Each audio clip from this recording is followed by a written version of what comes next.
उसके बाद अगर इमाम हाकिम रहमतुल्लाह अलैह ने सुफियान सौरी को तीसरे तबके के अंदर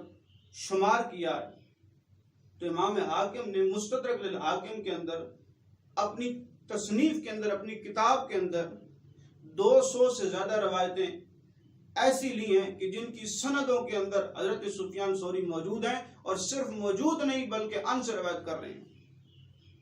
और सिर्फ अन से रवायत ही नहीं है बल्कि इमाम हाकिम रहमतुल्लाह अलैह ने उन रवायात की तस्हीह भी की है, और सिर्फ इमाम हाकिम ने तस्हीह नहीं की बल्कि उसके साथ साथ इमाम ज़हबी रहमतुल्लाह अलैह ने भी इमाम हाकिम की मुवाफकत की है। तो इससे दो बातें सामने आई। पहली बात तो ये सामने आई कि इमाम हाकिम रहमतुल्लाह अलैह ने जो तबका सालिस के अंदर शुमार किया सुफियान सौरी को, और फिर सुफियान सौरी की रवायात लेकर आए जिनमें वो मौजूद थे और आने वाली रवायतें लेकर आए, इससे पता ये चला कि शायद इमाम हाकिम ने इससे रुजू कर लिया था, या अगर रुजू नहीं किया तो दूसरा ये है कि फिर सुफियान सौरी की आने वाली जो रवायत है वो किसी हदीस की सेहत का उस पर असर नहीं पड़ता, किसी हदीस की सेहत के लिए वो मुज़र नहीं है, क्योंकि इमाम हाकिम खुद अपनी किताब के अंदर सुफियान सौरी से आने वाली रवायतें लेकर आए। फिर उसके बाद इमाम सुफियान सौरी को सिर्फ इब्ने हजर ने तबका सानी के अंदर शुमार नहीं किया, बल्कि उसके साथ साथ जामिउ तहसील, साहिब जामिउ तहसील ने भी आपको तबका सानी में शुमार किया है। अब सवाल ये पैदा होता है कि क्या मुहद्दिसीन ने इमाम इब्ने हजर की तहकीक के साथ इत्तेफाक किया है या इमाम हाकिम की तहकीक के साथ इत्तेफाक किया है? तो इमाम साहिब जामिउ तहसील ने भी सुफियान सौरी को तबका सानी का मुदल्लिस करार दिया, इमाम इराकी ने भी आपको तबका सानी का मुदल्लिस करार दिया, इसी तरह इमाम अजमी ने भी आपको तबका सानी का मुदल्लिस करार दिया। इससे पता ये चला कि मुहद्दिसीन जो हैं उनका इत्तेफाक इमाम हाकिम के इस कौल के साथ नहीं बल्कि इमाम इब्ने हजर के साथ है, और वो सुफियान सौरी को तबका सानी का मुदल्लिस करार देते हैं और समझते हैं। उसके बाद जो सबसे ज्यादा अपनी इस किताब के अंदर सफ़ा नंबर 138 पर इमाम शाफी रहमतुल्लाह अलैह का एक कौल पेश किया गया। वो कौल ये है कि इमाम शाफी रहमतुल्लाह अलैह ने फरमाया कि मुदल्लिस की सिर्फ वही रवायत कबूल की जाएगी जिसमें वो समा की तसरी करे। ये बात इमाम शाफी ने हर उस शख्स पर जारी फरमाई कि जो एक दफ़ा भी तदलीस करे। मतलब इसका ये हुआ कि अगर कोई रावी जिंदगी में एक मरतबा भी तदलीस करता है तो उसकी रवायत को हम नहीं लेंगे जब तक कि उसकी रवायत की समा की तसरी ना हो जाए। अभी इस कौल को लेकर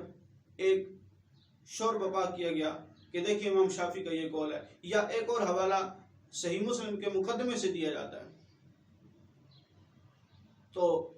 इमाम शाफी रहमतुल्लाह अलैह की तरफ जाते हैं। इमाम शाफी ने जहां ये इरशाद फरमाया है वहीं इमाम शाफी अपनी ही किताबों के अंदर सुफियान सौरी रहमतुल्लाह अलैह से रवायात लेकर भी आए हैं, और सिर्फ रवायत लेकर नहीं आए बल्कि आपने आने वाली रवायतें ली हैं और उनसे इस्तदलाल भी फरमाया।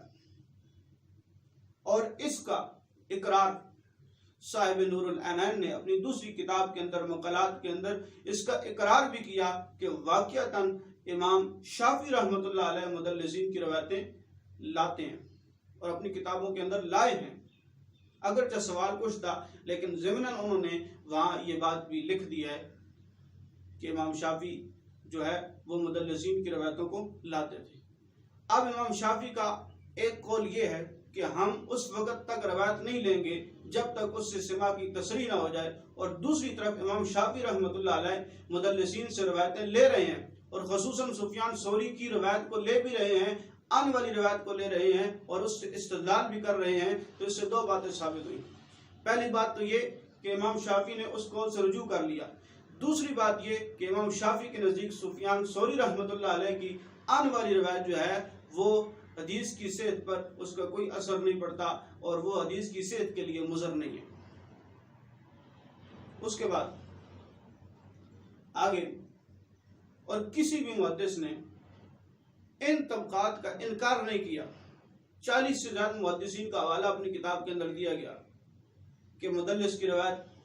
मुदल्लिसीन के बारे में हुक्म लगाया गया, लेकिन किसी भी मुहद्दिस ने तबकात का इनकार नहीं किया, और जितनों का हवाला दिया गया उन तमाम ने इमाम शाफी रहमतुल्लाह अलैह के कौल को नकल किया, तो वो नाकिल हैं और असल इमाम शाफी हैं। तो जब इमाम शाफी रहमतुल्लाह अलैह असल हैं, तो इमाम शाफी तो खुद सुफियान सौरी से भी रवायत ले रहे हैं और अन वाली ले रहे हैं, और फिर उस रवायत से इस्तिदलाल भी फरमा रहे हैं। और सिर्फ सुफियान सौरी से नहीं, और भी मुदल्लिसीन से आपने रवायतें ली हैं। इससे पता ये चला कि सुफियान सौरी की रवायतें इमाम शाफी के नज़दीक ऐसी नहीं है कि जो नाकाबिल कबूल हों। और फिर इसकी तखसीस भी इमाम शाफी के उसूल को जिक्र करने के बाद नूरुल ऐनैन के सफ़ा नंबर 138 पर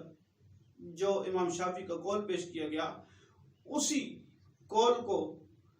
अपनी दूसरी किताब के अंदर मक़ालात नंबर 4 के अंदर जब जिक्र किया, तो उसके साथ इल्ला लगा के उस कौल की तखसीस फरमा दी मौसूफ ने खुद अपनी किताबों के अंदर।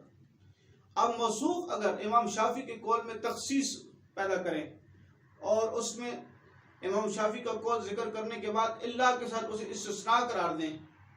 तो ठीक है, लेकिन इब्न हजर करें तो वो गलत है, इमाम इराकी करें तो गलत है, साहिब जामिउत तहसील करें तो वो गलत है। ये दोहरा मयार नहीं चलेगा।